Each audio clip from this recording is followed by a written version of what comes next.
Hi everyone, it's Steve from Smart PE. In this tutorial today we're going to be looking at a smarter way to answer this particular question on social health. So the first thing I do want you to do is read the question really carefully, probably twice really. I then want you to highlight and fully understand the command word. So analyse basically means to identify some of the characteristics or maybe discuss the pros and cons of a particular comment whilst making reasoned judgments. You're then looking to highlight the topic word in the question, then any qualifying words, and finally the amount of marks available, just to make sure you make enough points in your answer.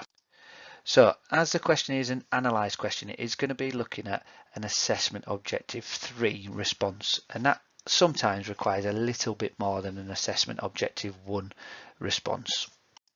So if you are able to, and again look at what the word analyse means, if you are able to separate some information or identify a characteristic of how physical activity could benefit social health, that might not be quite enough in order to get you a mark for this particular question. All right. Once you've identified a characteristic of physical activity and how it can benefit social health, you're going to need to sort of elaborate and put a little bit more in your answer.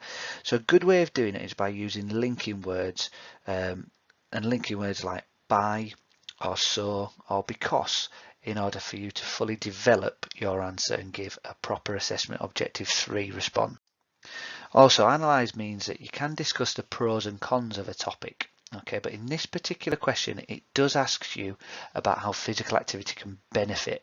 So it is just looking at the pros of this particular topic. Okay, so really important you've read that question carefully in order to identify that.